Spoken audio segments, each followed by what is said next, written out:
Ya estamos con los últimos ajustes. Ya va a empezar la charla. Permíteme un segundo nada más que lo ingresemos a la sala y lo ascendamos también a panelista para que pueda. Ya está con nosotros el doctor. eh, Doctor Isaac Montoya, muy buenas noches. Gracias. Gracias por estar con nosotros. Permítame presentarlo. Como ya les Gracias, buenas. comentaba, permítame presentarlo, doctor. Buenas noches. Él es el doctor Isaac Montoya Hernández. Él es egresado de la Universidad Autónoma de Coahuila, de México. Tiene la especialidad por el IMSS número 71. Es profesor titular de otorrinolaringología en la Universidad Autónoma de Coahuila. Él es adscrito y profesor de la residencia de otorrinolaringología en el IMSS Torreón. Es profesor de otología en diversos cursos y congresos, publicaciones en revistas y libros de la especialidad. También es profesor titular del curso de otología del IMEC y su práctica privada la ejerce en el Hospital Ángeles de Torreón. Como ya les comentaba, es un tema novedoso, es un tema que muy interesante que nos va a ampliar muchas perspectivas y es las nuevas fronteras en la enseñanza quirúrgica de México. Doctor, muy buenas noches, sea usted muy bienvenido. Gracias por estar acompañándonos. ¿Qué tal a todos? Buenas tardes, noches. Ahí me escucho bien, ¿verdad? Sí, perfectamente, doctor. Perfecto, pues antes que nada, muchas gracias por la invitación. Saludos a todos los asistentes y muy complacido pues también que estén aquí compartiendo. Es un tema, como dicen, importante y pues muy ad hoc en este momento que es 16 de mayo, ¿verdad? Que acaba de pasar el Día del Maestro, así que pues muy oportuno por la enseñanza. Ustedes nos dicen cuando podamos empezar, ¿eh? Adelante, doctor, ya puede dar inicio. Lo dejo con el mejor público que son los profesionales de la salud. Nos vemos al final en la sesión de preguntas y respuestas. Bienvenido, doctor. Bien, muchísimas gracias. Pues bueno, como les decía, primeramente estoy interesado en que este tipo de sesiones voy a empezar a compartir mi pantalla. Si por favor no se está viendo la presentación, al moderador por favor le encargo que me diga. Ya se está viendo su pantalla, doctor. Listo. Perfecto, es la presentación, ¿verdad? Correcto. Sí, Bien, ya se ve. entonces, esto es una plática basada en lo que yo me dedico. Yo soy cirujano otorrinolaringólogo, principalmente cirujano de oído. Estoy seguro que dentro de nuestro auditorio también hay gente que se dedica a esto, hay médicos que se dedican a esto, y puede haber de otras áreas. Entonces, de lo que voy a hablar es un poco de mi punto de vista en cuanto a la enseñanza de las habilidades quirúrgicas, y claro, lo voy a basar en lo otológico, que es lo que yo hago, pero es reproducible a otras áreas de la medicina.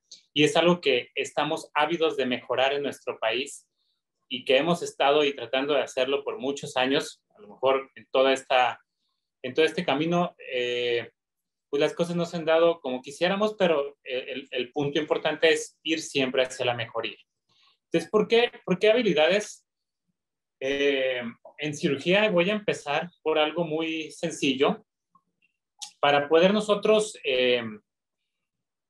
basar o hacer las diferencias de lo que estamos, de los cambios generacionales que estamos viviendo ahora, ¿sí? Es decir, antes, por ejemplo, decíamos, vamos a aprender cirugía o nos enseñaban en la residencia o les enseñaban a nuestros maestros en su residencia de determinada manera que en ese momento tal vez a ellos les funcionó o no, pero tuvieron un resultado.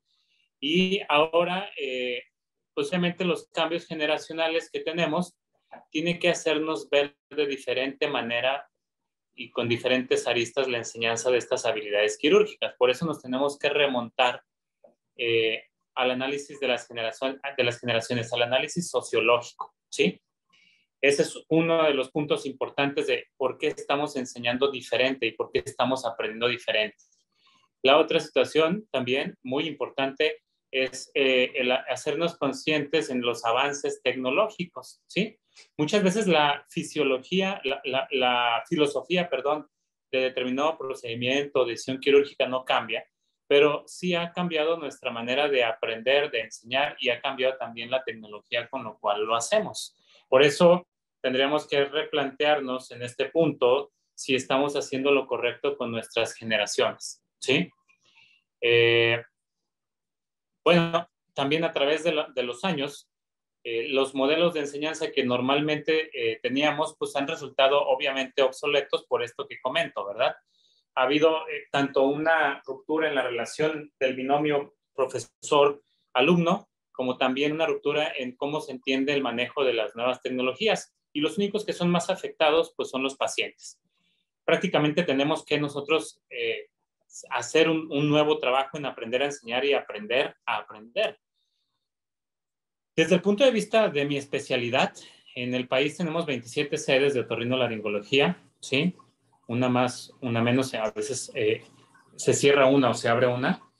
En cada sede hay un promedio de 9 a 15 residentes para un promedio, pues, de los mismos egresados anualmente, ¿sí? Que aproximadamente en los últimos 5 años oscila entre 80 y 100 egresados anualmente, ¿sí?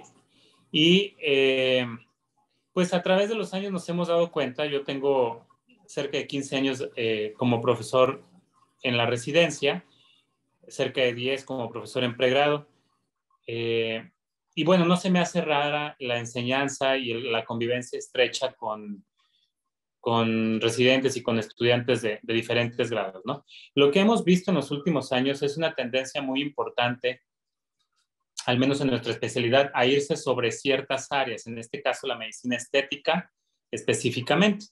Tanto así que nos ha hecho replantearnos si todos los que van realmente a cirugía facial, sobre todo estético, no deberían de tener una diferente competencia al momento de entrar a una residencia, si debería de ser por otorrinolaringología o de manera directa a través de otros mecanismos, ¿no? ¿Por qué? Porque estamos dejando descubierta la especialidad en otras áreas muy importantes, y una de ellas es precisamente la cirugía de oído, que seguimos teniendo muchísimos pacientes con patología de oído, y entonces no estamos teniendo esa competencia realizada por esta tendencia, ¿no? Y tiene que ver con, pues, con la manera de pensar de manera global, o hacia donde le dan más importancia, tal vez mercantilmente en algunos casos, ¿no? No en todos, pero sí cuenta mucho eso.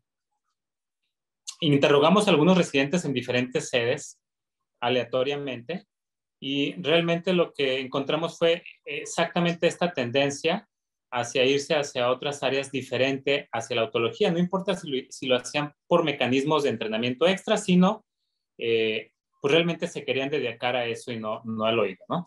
Entonces, empezamos planteándonos eso, el reto de enseñar cirugía de oído. Y puede ser, insisto, de cualquier otra área, ¿no? Alguien podría decir, bueno, el reto de enseñar cirugía tradicional, abdominal, puesto que tenemos ahora métodos con laparoscopía, etcétera, ¿no? Pero siempre hay que desarrollar ciertas habilidades de cirugía abierta, etcétera, ¿no? Entonces, el reto es ese, el no perder esas habilidades que nos han hecho estar en donde estamos, y al contrario, nutrirlas y desarrollarlas, ¿no?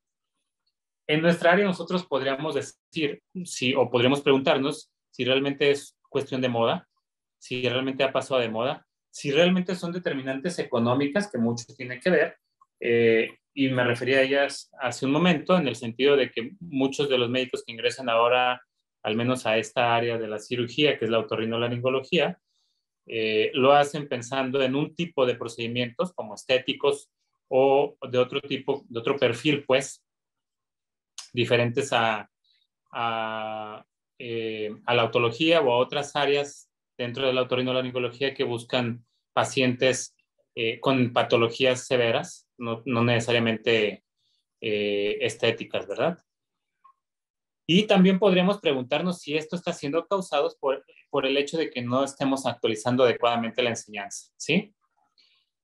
Tenemos que reconocer, al menos en el área de oído, que realmente en 40 o 50 años no hemos cambiado realmente nuestra filosofía o las técnicas que usamos.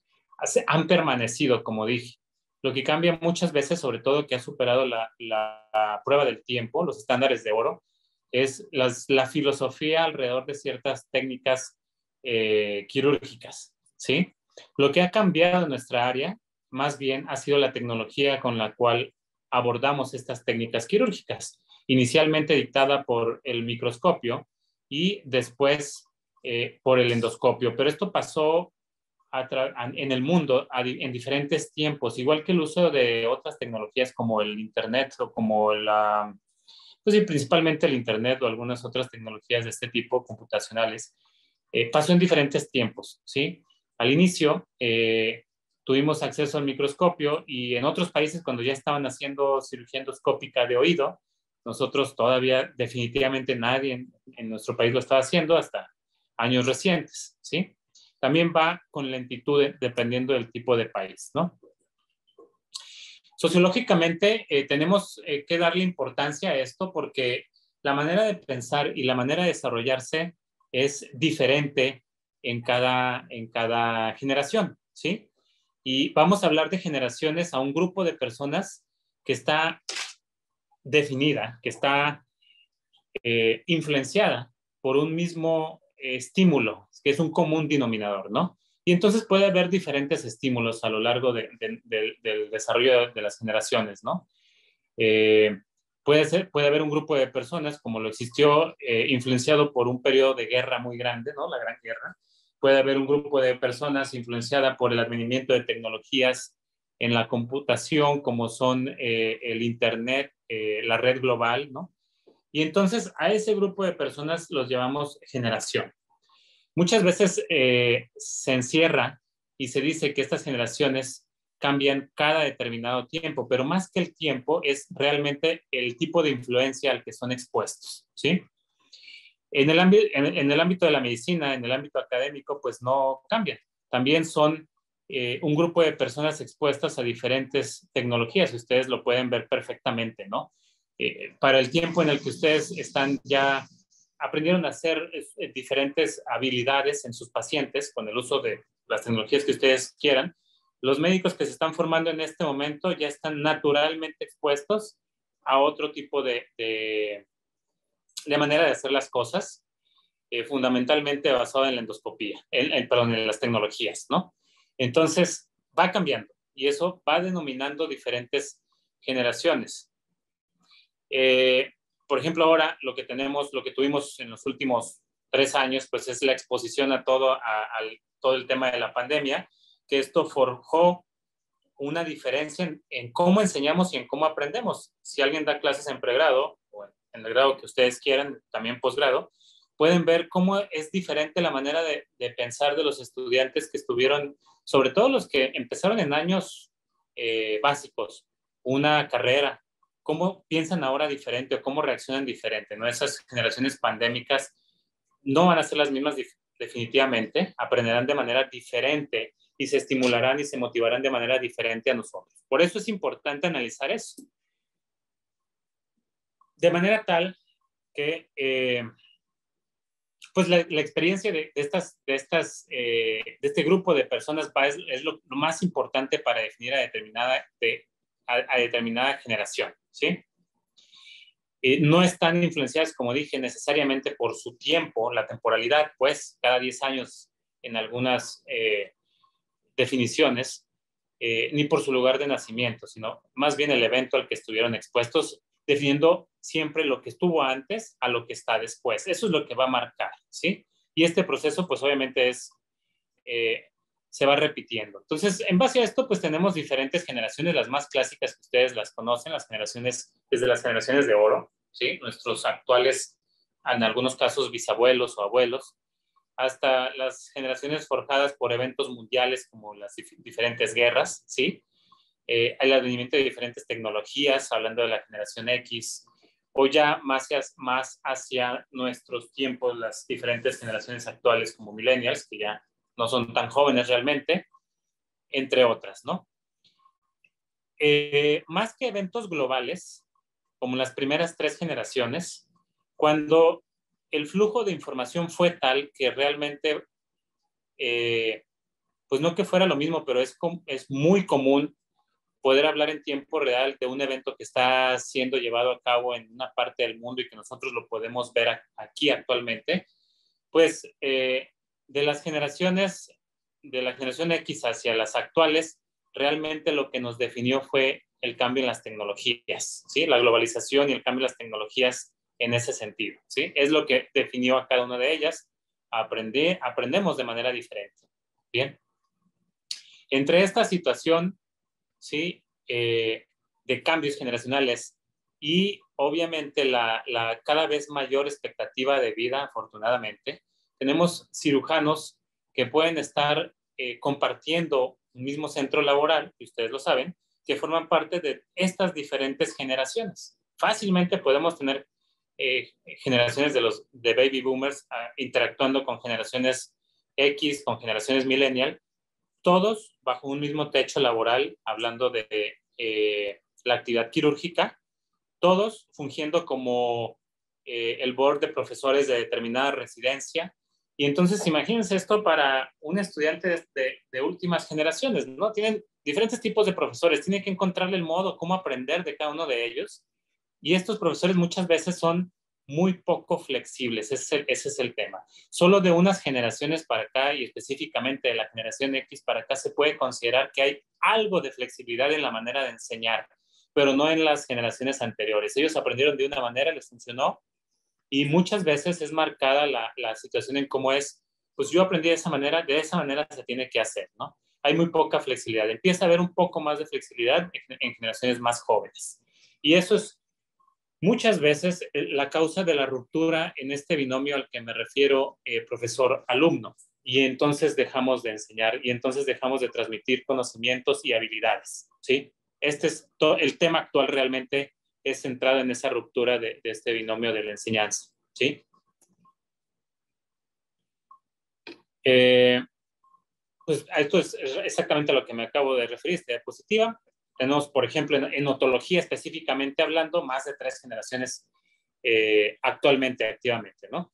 Y lo importante de esto es que todas aprendieron diferente, obviamente enseñan diferente, trabajan diferente y van a tener a veces diferentes resultados. Esa es una interrogante. ¿Debiera pasar? No. Esta es la clave.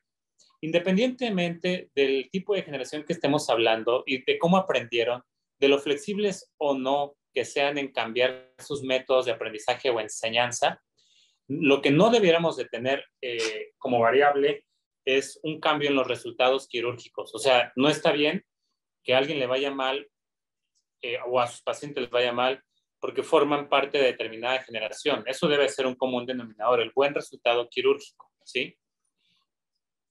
Y eso es precisamente lo que tenemos que esforzarnos en homogenizar, ¿sí?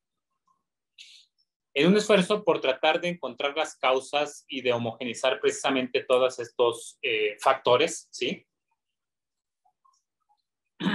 En nuestro centro estamos todavía actualmente llevando a cabo un estudio en el cual intentamos saber los resultados quirúrgicos de los pacientes sometidos a cirugía de oído. Y dividimos, entre otras cosas que analizamos, pero para este específico caso, dividimos a los pacientes operados por el médico adscrito, específicamente a los pacientes operados por el residente, que en este caso suelen ser residentes del último año. Obviamente no operan solos, operan bajo la directriz, supervisión y ayuda del adscrito, pero vamos, las manos principales son de residente. Y un tercer grupo de pacientes operados por ambos. Lo que encontramos fue, bueno, fueron varias cosas, pero entre las más interesantes fue que realmente los resultados, para empezar, son homogéneos en lo positivo, afortunadamente, nos preocuparíamos si no fuera así. Es decir, a los pacientes comúnmente les va bien en los 3 grupos, pero no, sin haber una diferencia significativa realmente entre un grupo y otro, les va ligeramente mejor al grupo operado exclusivamente por residentes. Aquí hay que destacar algo. Para que nosotros, y ustedes también lo pueden ver en sus diferentes prácticas, dejen operar a un residente de último año, entre otros prerequisitos tiene que ser también el grado de expertise del caso, el grado de dificultad del caso, porque no tenemos un grado de expertise alto, no tiene tanta experiencia nuestro cirujano que queremos que aprenda, Y entonces escogemos casos que no sean tan complejos. Esa es una de las razones por las cuales suele ir un poco mejor, insisto, sin ser una diferencia significativa, al grupo de residentes exclusivamente. Eso es algo notorio y eso es un porqué y eso lo estamos haciendo bien porque así debemos escoger los casos para enseñar. Pero ¿qué pasa en el donde están operando ambos? Nosotros estamos sacando una deducción actualmente en donde es peor operar dos manos en tiempos diferentes dentro de la misma cirugía porque no se guarda un proceso homogéneo en las maniobras quirúrgicas, ¿sí? En otras palabras, es mejor que alguien que empezó termine, ¿sí? Pero ¿cuál es la clave? Aquí hubo la necesidad de operar ambos porque el grado de dificultad del caso así lo requirió. Por lo tanto, en donde tenemos que esmerarnos es en el seleccionar los casos por los cuales o en los cuales nosotros estamos dispuestos a enseñar a nuestros médicos en formación para no generar números en este grupo en donde tenemos que operar ambos directamente metiendo ideas, metiendo movimientos quirúrgicos ambos, ¿sí? Por necesidad, porque así lo requirió el caso. Claro, siempre tendremos esa opción y esa posibilidad, pero que sean las menos. Así es como mejor nos va a ir, ¿sí? Entonces, si nosotros, al menos en cirugía de oído, que es el tema central, porque, insisto, a eso es a lo que me dedico, si nosotros en cirugía de oído, y ya comenté que lo más definitorio en cuanto a los cambios tecnológicos ha sido primero la introducción de la microscopía y después la introducción de la endoscopía, podríamos decir que ese cambio sustancial se dio primero en las generaciones preguerra, que todavía tenemos algunos cirujanos operando de esas generaciones o durante las guerras, y después con la endoscopía ya propiamente en generaciones millennial. Y entonces podemos tener diferentes filosofías y maneras de pensar aplicadas a un mismo proceso de enseñanza. Eso es precisamente a lo que me refería hace un par de diapositivas, ¿sí? Nos interesa que nuestros resultados sean los mismos y que sean buenos, como estamos tratando de hacerlo y demostrarlo con nuestro estudio. ¿Cómo entonces podemos hacer para homogenizar, para estandarizar este tipo de diferencias generacionales, ¿no? Si nosotros analizamos, este es un video de hace más de 40 años, en donde es de la Clinic House en Estados Unidos, en Los Ángeles, en donde son pioneros en cirugía de oído. Y si ustedes se fijan con los defectos que tiene el video, utilizan dibujos y demás para ellos darse a entender en qué maniobras deberían de tener, ¿sí? En qué maniobras quirúrgicas hacer. Y luego volvían al video y el video estaba tomado con una cámara muy adecuada. Bueno, pero esa manera de enseñar sigue vigente. El revisar las cosas a través de videos, primero, sigue vigente. Lo segundo que sigue vigente, y es muy útil además, que un residente tenga capacidad de, en esas cirugías que tuvo acción, llevárselas, o las cirugías en que su profesor tuvo acción, llevárselas, y repasar los movimientos, lo que estuvo bien y estuvo mal, etcétera, sigue vigente y es lo que lleva punta. ¿Qué más sigue vigente? Sabemos que las filosofías en diferentes técnicas quirúrgicas son vigentes, ¿sí? Entonces eso también podríamos rescatarlo. La filosofía que se guarda alrededor de determinados procedimientos, ¿sí? Vean, con todo esto que se muestra en este video de hace más de 40 años, es exactamente lo que hacemos en cirugías, en cursos de cirugías de oído actualmente.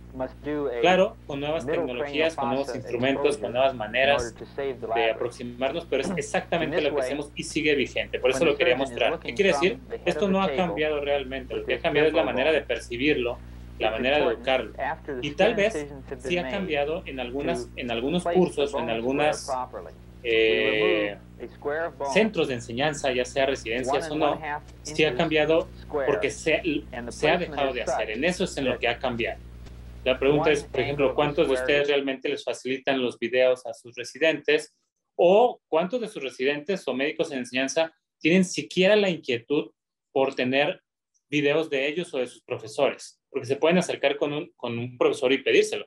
Ya estará en el profesor en el facilitárselo o no. O bajo qué ambiente o condiciones se los facilita o no, pero a veces ni siquiera hay el interés, y eso es, insisto, muy, muy importante que siga, y no porque sigue vigente esa manera de enseñar, ¿sí? Hemos identificado entonces algunos puntos básicos para tratar de estandarizar la manera de enseñar en el transcurso en el que tenemos estas varias generaciones actuando simultáneamente, la manera de estandarizar la enseñanza y que el resultado siga siendo bueno.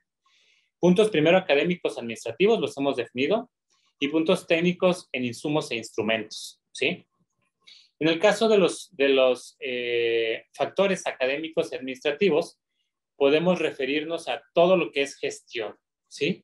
Es decir, un buen modelo educativo, que esto tenemos años cambiándolo en nuestro país desde la enseñanza media superior, que sea más orientado hacia un modelo por competencias, y esto por consecuencia tiene que influir en la modificación de los programas académicos y definitivamente incluir sesiones prácticas, cosa que incluso en muchos de los, por ejemplo, de las evaluaciones de consejo, y no me dejarán mentir, algunos de ustedes lo saben, solamente evalúan o enseñan orientados a evaluar lo teórico, pero no lo práctico. Y entonces, ¿cómo podemos estar seguros de que alguien que se dedica a hacer algo práctico, alguien que se dedica a hacer una habilidad, como un cirujano, que es el motivo de esta plática, está adecuadamente formado en su habilidad si no incluimos sesiones prácticas para su formación, salvo las que entra a cirugía con sus profesores, pero vamos, eso ni siquiera sería ético decir que estamos enseñando de esa manera, ¿no? Tenemos que buscar la manera de que tengan sesiones prácticas y entonces también evaluarlos de esa manera. Por otro lado, tenemos que estimular la investigación, ¿sí? Y esto cada vez vemos nuevos recortes en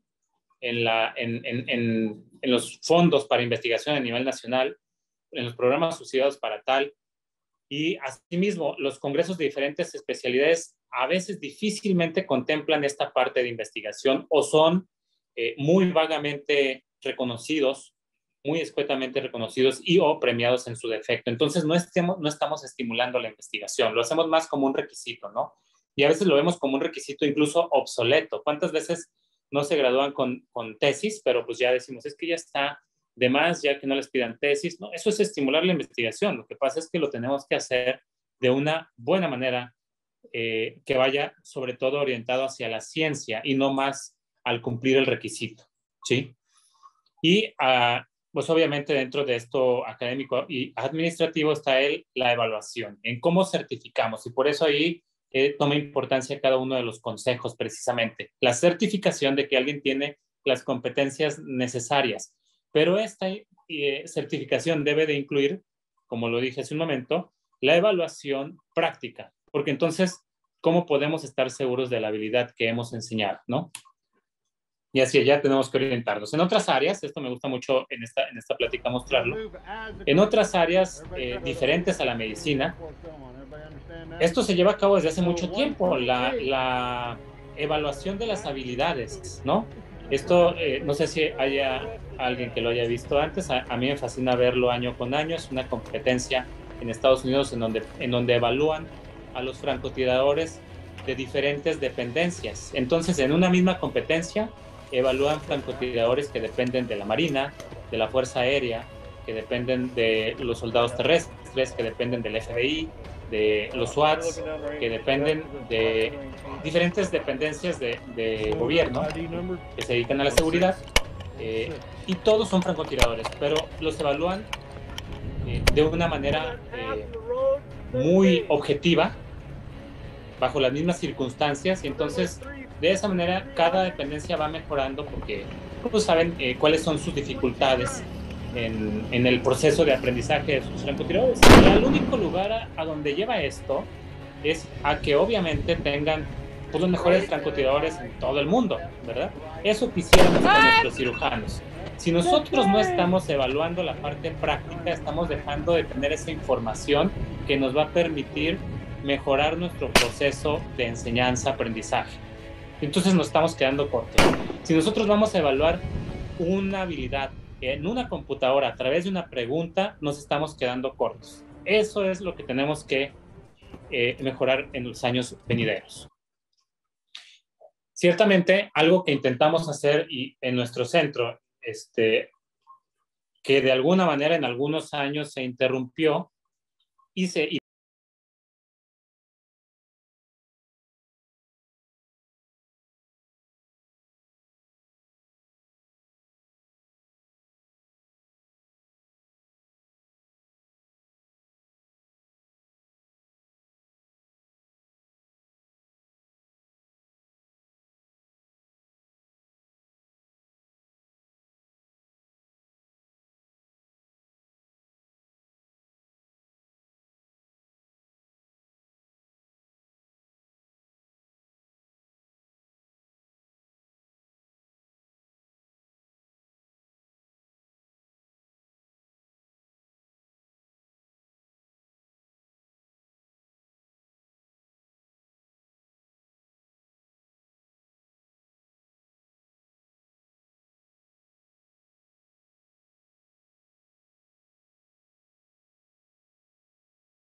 también durante estas cirugías en las cuales tenemos a bien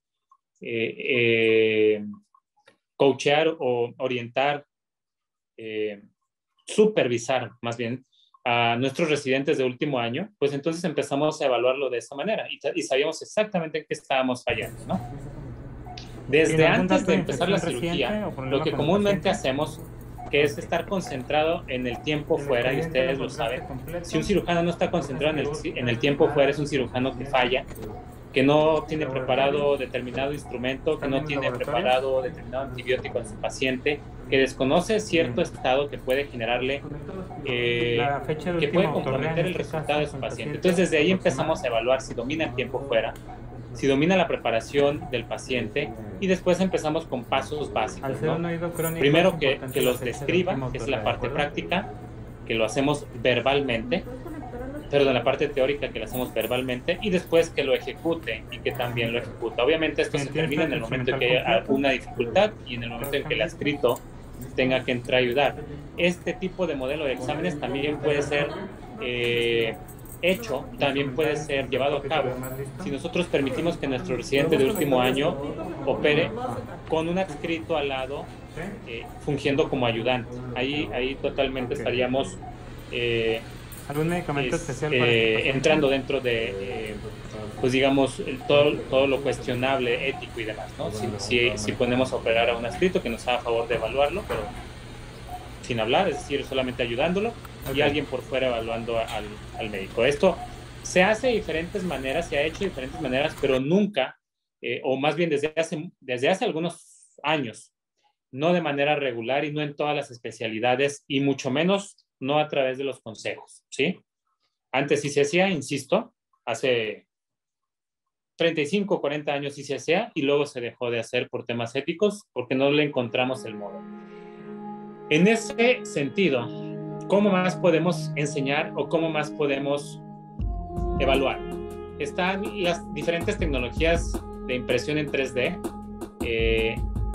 que ya en todas partes hay. Lo que tenemos que encontrar es la que mejor se nos adapte, ¿sí? Impresiones 3D para nosotros fabricar las piezas anatómicas sobre las cuales queremos enseñar, o en su defecto y dependiendo de los materiales en las cuales queremos practicar, pues, ¿no? Incluso evaluar. Esto también lo hicimos hace algunos años en nuestro centro, pero vean ustedes, nosotros imprimíamos huesos temporales y podíamos tener alguna práctica en este tipo de modelos. ¿Qué es lo que pasaba? No, porque no tuvimos o no estamos teniendo tanto éxito en este tipo de modelos, porque la similitud de los modelos en 3D, o al menos de los materiales usados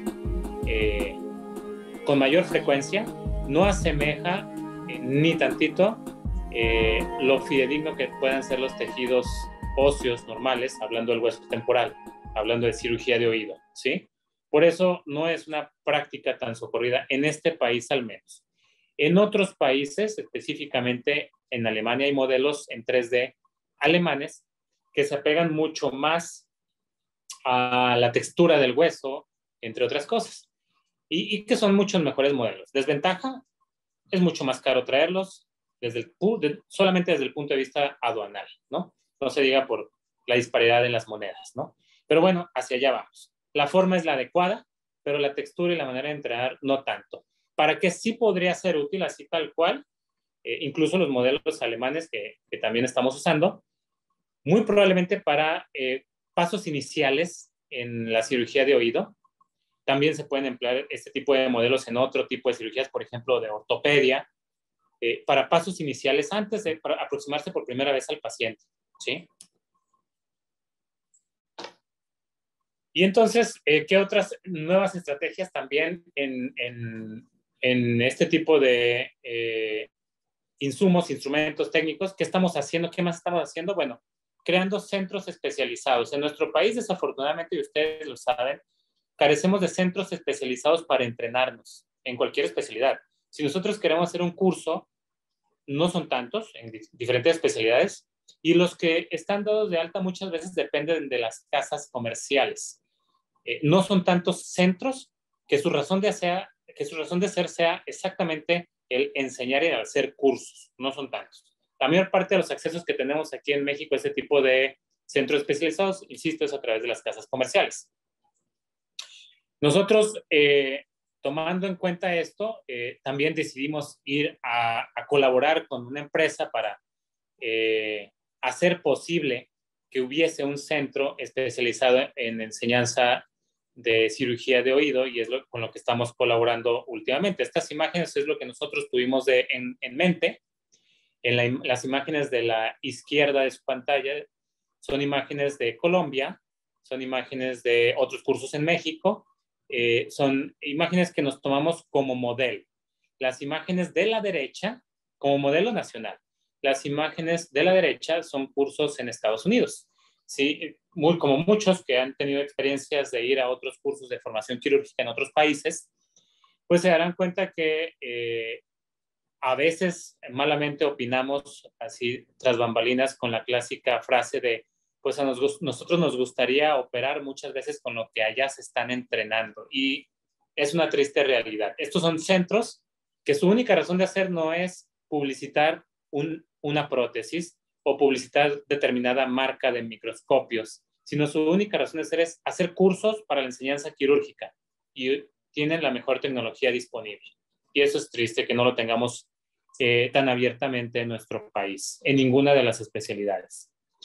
Tratamos de colaborar con esta empresa a nivel local para llevar a cabo, juntar o fundir todas estas circunstancias que me he estado refiriendo. Por ejemplo, esta imagen que ven aquí es de un hueso alemán, que ya por principio de cuentas cambia la textura, y lo hicimos posible dentro de uno de los hospitales privados aquí en nuestra localidad. De manera que se fundó este centro de entrenamiento, que su única razón de ser es tener toda la tecnología disponible, de buena calidad, de primera mano, para que haya entrenamiento quirúrgico en cabeza y cuello, en este caso específicamente en oído. Entonces empezamos a hacerlo apenas, tenemos un año de colaborar en conjunto con esta empresa. Nosotros desde el punto de vista académico, no tecnológico, pero desde el punto de vista académico, invitar a profesores, cuadrar programas académicos, etcétera, etcétera, etcétera. Y hemos podido tener 4 exitosos cursos hasta ahorita, y esperamos tener muchos más. Estamos en ese proceso. Pero lo importante de esto, ya que estamos, probablemente en nuestra área seamos uno de los 2 centros especializados para esto, no que fungen en torno a casas comerciales, sino que trabajan con casas comerciales, pero no como el punto focal o el punto central del entrenamiento, ¿sí? Sino como un adyuvante. Y entonces eso hace que las unidades de entrenamiento, por ejemplo, estén uniformadas. Eso hace que las unidades de entrenamiento estén con la mayor tecnología que tenemos, y que pues esto se traduzca en mejores cirujanos entrenados y a final de cuentas mejores pacientes tratados. Esto es lo que deberíamos de cultivar en nuestro país, que estamos tratando de poner un ladrillito, nuestro granito de arena en esto, y esperemos continuarlo haciendo. ¿Qué otra cosa se detonó? Hablábamos de las generaciones pandémicas o las generaciones en pandemia. Dentro de esto, nosotros hicimos posible que a través de diferentes plataformas, profesores en otras partes del mundo, literal en otras partes del mundo, no solo del país, tuvieran acceso a exactamente lo que estaba pasando en cada una de las mesas de trabajo de nuestros cursos, como aquí lo podemos ver en la imagen del centro. Esa es la imagen del centro, es lo que veía nuestro profesor, en este caso la imagen de la izquierda ahí abajo, nuestro profesor de cirugía de oído, en este caso el doctor Juan Armando Chazone, como ejemplo nada más. Él estaba en ese momento en Nueva York y en su computadora estaba viendo exactamente la imagen del centro ahí abajo. Las 3 o 4 unidades quirúrgicas, una panorámica del laboratorio y hablando en simultáneo con todas las unidades o en particular con cada una de ellas, haciéndoles sobre sus piezas anatómicas esquemas y explicando por qué deberían de ir en un vector de dirección, de disección y por qué no en otro. Eso personalizado, que podemos nosotros decir, es que enseñanza a distancia la tenemos. Esto, por ejemplo, que estamos haciendo ahorita es una enseñanza a distancia tradicional, no personalizada. Yo, por ejemplo, no tengo la capacidad ahorita de hablar con cada uno de ustedes porque no está planteado así esta plataforma, pero eso lo tratamos de cambiar en estos cursos de disección, de manera que el cirujano profesor tenga la capacidad de hablar con cada uno de los alumnos instruendos como si estuviera ahí realmente y explicarles de viva voz como si estuviera ahí. Sumamente restringida. Esto, el por ejemplo, abordaje termina siendo solamente esta zona que está acá. Y eso está muy lejano a hacer el abordaje translaberíntico. Por esa zona tienes un espacio muy pequeñito para poder retirar cualquier entonces, lo valioso de esto es que si ustedes recuerdan algunos cursos a los que fueron, a veces nos toca ver al profesor titular del curso un par de veces, nunca personalizado, hace rutines, etcétera, ¿no? Y aquí, de esta manera, tenemos varias ventajas. Número uno, al profesor invitado de otra parte del mundo, no lo sacamos de su actividad profesional. Número dos, sigue siendo una enseñanza personalizada. Hacemos más eficientes los recursos para el curso, podemos crecer en el board de profesores y es algo que definitivamente vamos a seguir usando en nuestros cursos. No sustituye la enseñanza presencial de un profesor, pero peligrosamente, como lo pueden ver aquí con estos esquemas que están viendo ahí, como la manera en cómo está explicando y todo eso, peligrosamente se acerca mucho a eso. Digo peligrosamente no en el mal sentido, sino realmente en el sentido de la cercanía. Se acerca mucho a la presencial de esta manera planteada. Y es en lo que nos vamos a tratar de seguir puliendo y es en lo que vamos a tratar de seguir difundiendo para que cada vez sean más otros centros que puedan y otras áreas de la medicina que puedan utilizar este tipo de tecnología y que se puedan servir de profesores en Sudamérica, en Norteamérica, en Europa, que lo único que tengan que tener es las ganas de disección tiene que venir más o menos en ese sentido. Sí, ahí pueden ver también cómo y luego tiene que bajar se lleva a cabo en estos cursos, como lo hacemos realmente, a dos juegos, ya veo a que dos tienes manos, lo que le llamo yo, es decir, el profesor a nivel de la pared posterior, el lejano, acá, a distancia, ya está en la pantalla, viendo la panorámica de nuestro laboratorio. Nosotros colaboramos como profesores presenciales, llevamos una misma sesión compartida en la cuerda. Una cosa importante, yo diría, y lo mejor, es para más poder tener un poquito más de acceso, nuestros pacientes a través de los cirujanos en formación. Un poco hacia lo que viene siendo el ático realmente. El siguiente paso, pues obviamente que esto lo llevamos a un nivel de certificación, que podamos traducirlo en que sea aprovechable para la certificación de nuestros cirujanos en formación, que llevemos a cabo cursos de clase mundial como en otros países, tal cual es lo que perseguimos. Ese es nuestro estándar, es nuestro objetivo, es nuestra visión, ¿sí? Y pues que a través de esto podamos ser de mejor utilidad para nuestros pacientes, ¿sí? Hay camino por recorrer de inicio para poder llevar a cabo esto. Es complicado acceder a las piezas anatómicas, se tienen que importar ahorita. ¿Por qué? Porque no tenemos una legislación para la obtención de piezas anatómicas humanas para la enseñanza. Hay camino en eso. Por lo pronto ahorita es muy costoso porque tenemos que importarlos. Hay camino en mejorar las piezas anatómicas impresas en 3D y mejorarlo. Hay camino en la gestión de los centros especializados, como lo acabo de mostrar. Y hay camino en la enseñanza, definitivamente la que se vino a quedar, la enseñanza a distancia, entre comillas, que sea personalizada también. Y bueno, voy a terminar por esto, es decir que la evolución de la enseñanza quirúrgica debe alcanzar la evolución de las nuevas generaciones en manera de pensar. Como dije, es aprender a enseñar, pero también esas nuevas generaciones es aprender a aprender, que le saquen lo nutritivo a cada una de ellas, ¿sí? Y esa es una responsabilidad compartida en ese binomio profesor-estudiante.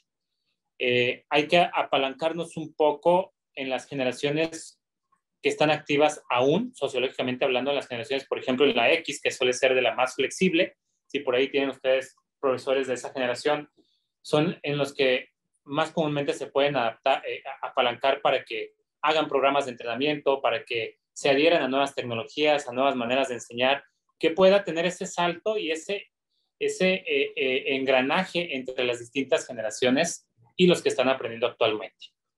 El combinar esas técnicas.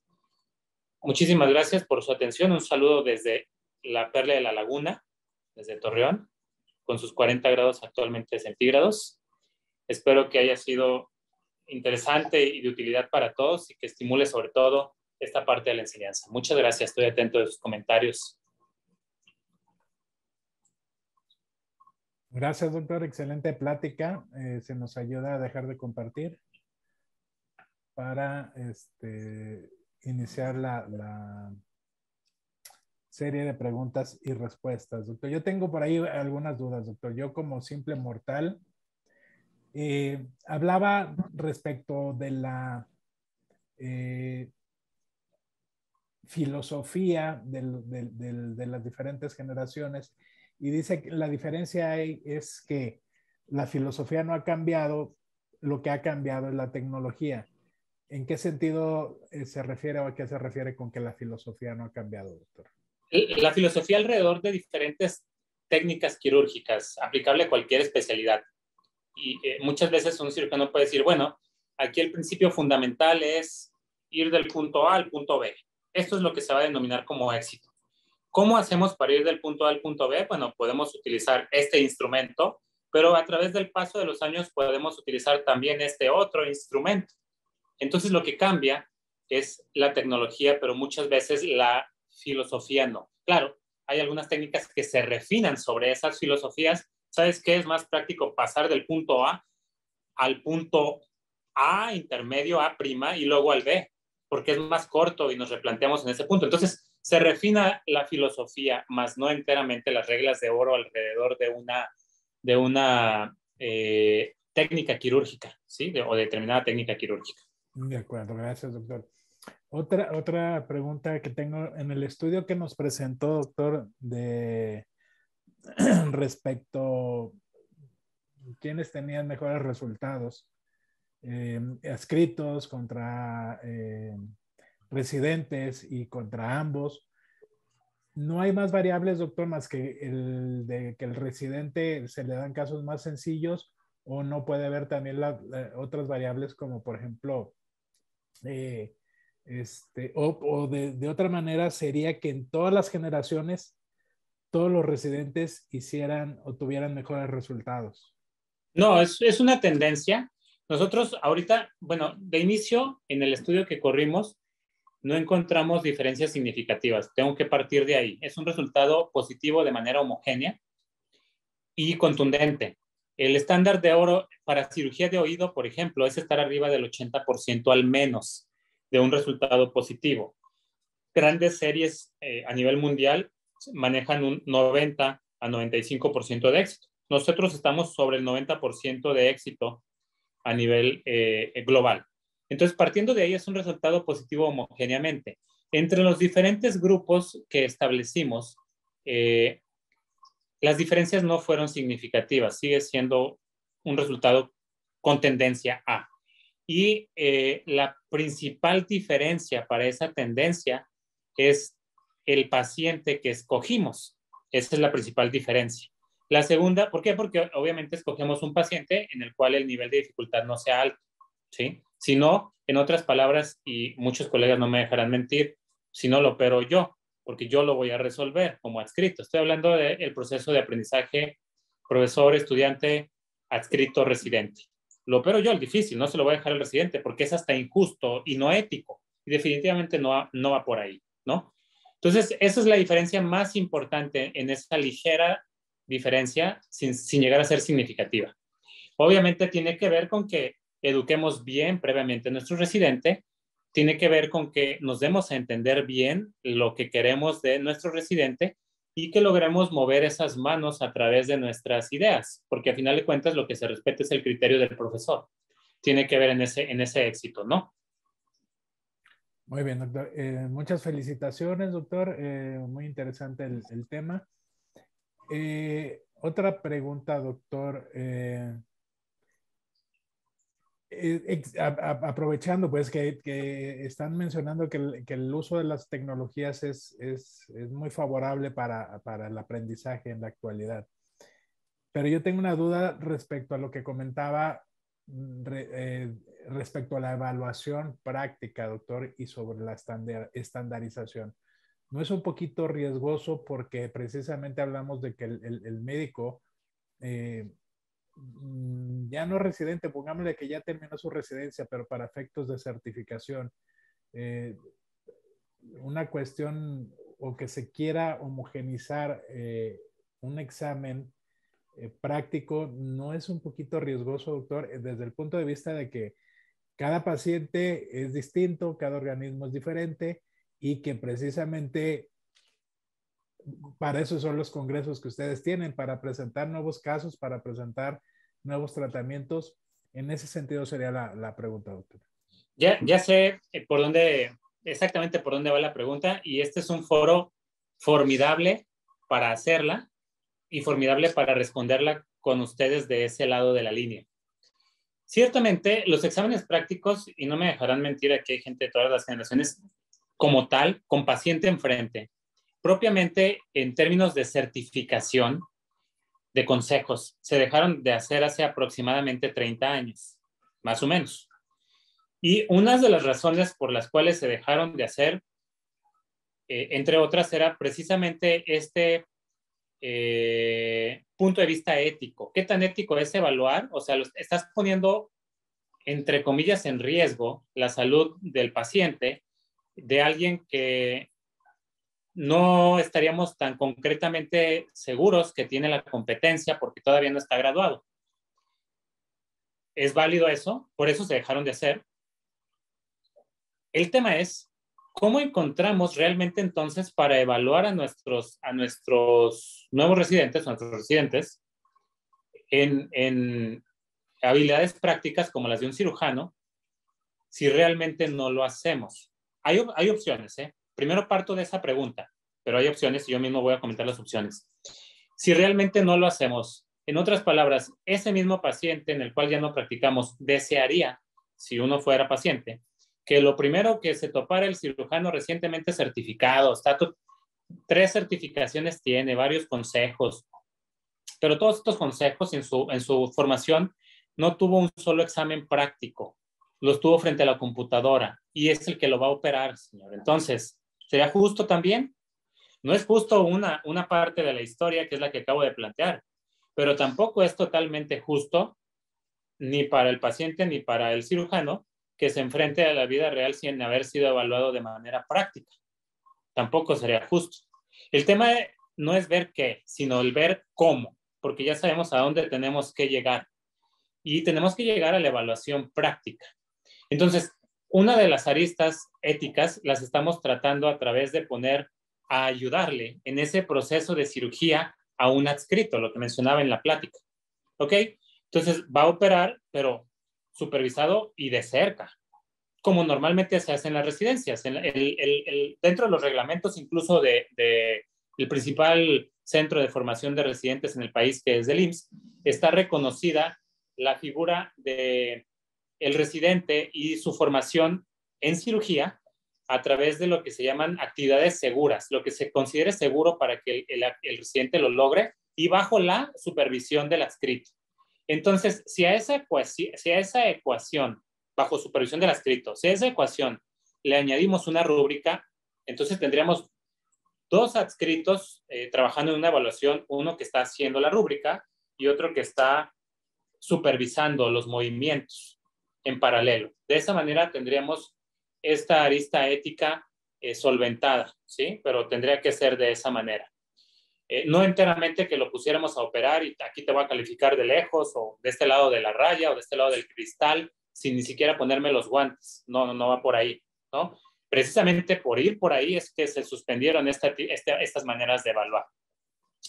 La otra manera de evaluar esto y a la que iba, lo que se centró mi plática en la parte final, es a centros de evaluaciones con cadáver. Sonaría irrisorio entonces que nuestro país o en otros países no tuviéramos centros de entrenamiento con cadáver. Es más, que ni siquiera tengamos legislados la obtención de cadáveres para la formación académica. Ok, si no les van a dar por ética permiso de evaluarlos de manera práctica de una manera, pues entonces que haya el otro modelo de evaluación bien fundamentado y bien llevado, bien logrado, que es evaluar con piezas de cadáver. Y si se hace en otros países de primer mundo, necesitamos hacerlo aquí también nosotros, que es hacia allá, hacia donde vamos. Entonces tenemos estas dos maneras de solventarlo, sin poner en riesgo ni en juego ni la ética, ni la salud, obviamente, de los pacientes. De acuerdo, gracias, doctor. Nada más quería hacerle una precisión. La pregunta no iba encaminada desde el punto de vista ético ni bioético, doctor. La pregunta va encaminada, su servidor soy abogado y me dedico precisamente a los casos médico-legales y yo me refería al riesgo médico-legal. Era en ese sentido, doctor, no desde Pero el punto de vista exactamente, ético. perdón, va exactamente igual la respuesta, tendremos, o sea, si nada más le damos el giro, nulo riesgo médico-legal, haciéndolo de esta manera que lo acabo de describir. Estamos trabajando bajo el reglamento incluso de las instituciones formadoras de residentes, en donde pues es bajo supervisión de el adscrito A, que está en el campo quirúrgico con el residente, y el adscrito B, que está llevando a cabo la evaluación. De acuerdo, doctor. Muchas gracias. Pues muchas felicitaciones, doctor. Interesantísimo el tema. Doctor, un mensaje final para la comunidad médica, para los profesionales de la salud, doctor, que nos acompañaron esta noche. Pues solamente, realmente que es un área apasionante, que nos gustaría hacerla más de tiempo completo, que tampoco tenemos las condiciones financieras en este país para en cualquiera de las trincheras tener a veces ese lujo, o tenemos que sacrificar otras cosas si lo quisiéramos hacer de esa manera. Ojalá que el objetivo, la visión en enseñanza a nivel nacional, hablando desde el punto de vista quirúrgico, fuera el perseguir estos centros de entrenamiento, el perseguir esa estandarización y el que cada uno podamos tener esto en mente, pues, y poner nuestro granito de arena en ese proceso. Si no lo vamos a hacer posible, por lo menos darle la facilidad a nuestros compañeros, a nuestros residentes de que lo hagan posible con sus herramientas, ¿no? Ese sería el mensaje. Perfecto. Muchas gracias, doctor. Si me permite, voy a despedir la transmisión del día de hoy. Gracias al doctor Isaac Montoya por esta excelente presentación. Gracias por habernos acompañado y compartirnos su tiempo y su charla y su experiencia. Muchas gracias a todos los demás, a todos los profesionales de la salud que se conectaron el día de hoy. Como saben, los lunes tenemos esta serie de transmisiones que es la teoría del caso, los miércoles la masterclass y los martes el licenciado Abraham Dávila sube su podcast en la sala de espera, que lo pueden ver lo pueden escuchar en YouTube o en Spotify. Hablando de las redes sociales, síganos en nuestras redes sociales. Estamos como Medical Legal Center, Facebook, Instagram y Twitter. Y también en nuestro canal de YouTube para que puedan ver esta charla y todas las demás que se han impartido en esta plataforma. Les agradecemos infinitamente el favor de su atención. Agradecemos la plataforma a la agrupación Yo Soy Médico 17 que nos permite su Facebook Live para que llegue a más profesionales de la salud. Nuevamente les mando muchos saludos, les agradezco muchísimo que se hubieran conectado. Síganos en nuestras transmisiones y doctor, nuevamente buenas noches, síganse cuidando, estamos con ustedes, hasta luego. Gracias, hasta luego, felicidades. Gracias.